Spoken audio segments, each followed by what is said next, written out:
Hello friends, welcome back to my channel. तो future and option trading करने वाले ट्रेडरों के लिए एक बड़ी अपडेट निकल के आई है। फ्यूचर एंड ऑप्शन में होने वाली गड़बड़ी को किस तरीके से रोका जाए, ये जानने के लिए सेबी ने एक वर्किंग कमेटी बनाई थी। इस पैनल ने इस पे कंट्रोल करने के लिए एक रिपोर्ट बनाया है। तो इस वीडियो में उस पैनल के दिए गए रिपोर्ट पे हम डिस्कस करेंगे। इससे पहले अगर अपने चैनल को सब्सक्राइब नहीं किया है तो चैनल को सब्सक्राइब कर ले, साथ ही साथ बेल आइकन को ज़रूर दबा ले ताकि आगे भी आपको ऐसे इन्फॉर्मेटिव वीडियो देखने को मिलती रहे। अब देखिए, इस वर्किंग कमेटी ने सिफारिश की है कि डेरिवेटिव कॉन्ट्रैक्ट का मिनिमम लॉट साइज़ 20 लाख से 30 लाख रुपए के बीच कर दिया जाए। वर्तमान में ये लॉट साइज़ 5 लाख रुपए का होता है और एक्सपर्ट्स ने मनी कंट्रोल से बातचीत करने में बताया है कि बेलगाम वॉल्यूम ग्रोथ पर लगाम लगाने के लिए वीकली ऑप्शन की हर एक्सचेंज पर हर हफ्ते सिर्फ एक एक्सपायरी तय करने की सिफारिश की है। अभी हर रोज़ कोई ना कोई एक्सपायरी होती है। यूँ कहें तो वर्किंग कमेटी का कहना है साफ साफ कि जैसे आज यानी 9 जुलाई को फिन निफ्टी की एक्सपायरी थी, वेडनेसडे को बैंक निफ्टी की एक्सपायरी है, थर्सडे को निफ्टी की एक्सपायरी है। तो ये एक्सपायरी जो रोज़ अलग अलग एक्सचेंजों की अलग अलग हो रही है, वो सबको मिला के सप्ताह में एक दिन ही एक्सपायरी रखा जाए। वर्किंग ग्रुप ने जो सजेस्ट किया है कि अगर लॉट साइज़ 20 लाख 30 लाख रुपए कर दिया जाए तो उससे बेनिफिट ये होगा, जितने छोटे ट्रेडर्स हैं लॉट साइज बढ़ने की वजह से मार्केट से दूर हो जाएंगे। इस समस्या को दूर करने के लिए शेयर मार्केट रेगुलेटर सेबी ने पिछले महीने एक वर्किंग कमेटी बनाई थी।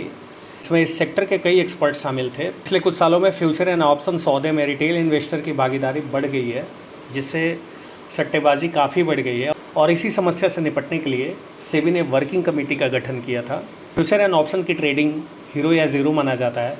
यहाँ एक झटके में अच्छे पैसे बन जाते हैं या पूरी पूंजी डूब जाती है।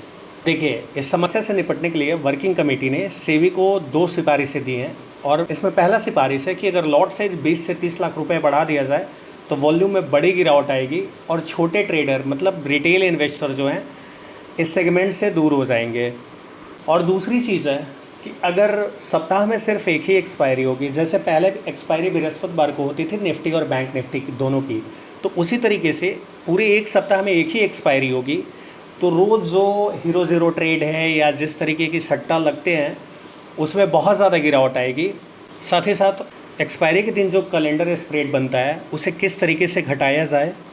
साथ ही साथ ऑप्शन बायर से, जैसे कि जो लोग बाई करते हैं ऑप्शन, तो ऑप्शन बायर से अपफ्रंट प्रीमियम पहले ही ले लिया जाए, जिससे उनकी लागत ज़्यादा आएगी तो वो इस सेगमेंट से दूर रहेंगे। साथ ही साथ वर्किंग कमेटी ने यह भी प्रस्ताव दिया है कि इंट्राडे में पोजीशन लिमिट की मॉनिटरिंग बढ़ा दी जाए। पहले दिन के अंत में मॉनिटरिंग की जाती थी, अब दिन में कई बार मॉनिटरिंग करने का भी प्रस्ताव रखा है और इससे बेनिफिट ये होगा ताकि कोई लिमिट ब्रीच ना हो पाए, क्योंकि पहले कोई लिमिट ब्रीच होती थी तो दिन के अंत में पता चलता था, लेकिन अब ये दिन के दौरान अगर दिन में कई बार मॉनिटरिंग होगी तो ये दिन में ही पता चल जाएगा। इसके अलावा कॉन्ट्रैक्ट एक्सपायरी के दिन मार्जिन बढ़ाने का भी प्रस्ताव है।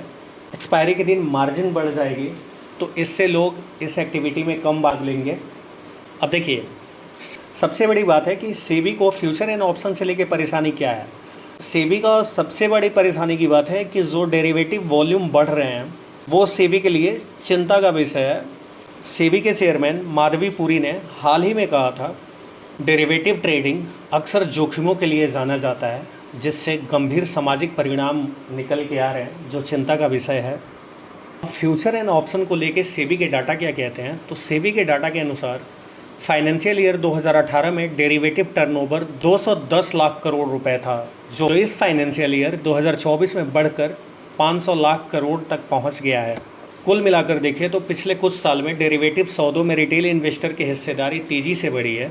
फाइनेंशियल ईयर 2023 में कुल इन्वेस्टर की संख्या 65 लाख थी, जो फाइनेंशियल ईयर 2024 में करीब 40% बढ़कर 96 लाख तक पहुंच गई है। ऑप्शन इंडेक्स में इंडिविजुअल इन्वेस्टर की संख्या फाइनेंशियल ईयर 2018 में सिर्फ 2% थी, जो फाइनेंशियल ईयर 2024 में 41% हो गई है। तो सेबी की चिंता का विषय यही है, क्योंकि इसमें रिटेल इन्वेस्टर ट्रैप हो रहे हैं और उनको अधिक से अधिक लॉस हो रहा है और 10 में से 9 रिटेल इन्वेस्टर इसमें नुकसान करते हैं। तो वर्किंग कमेटी के इस रिपोर्ट को लेके आपका क्या विचार है, कमेंट करके बताइएगा। और अगर ये वीडियो आपको इन्फॉर्मेटिव लगी हो तो वीडियो को लाइक करें, चैनल को सब्सक्राइब करें, साथ ही साथ बेल आइकन को ज़रूर दबाएं। मिलते हैं आपसे अगले वीडियो में।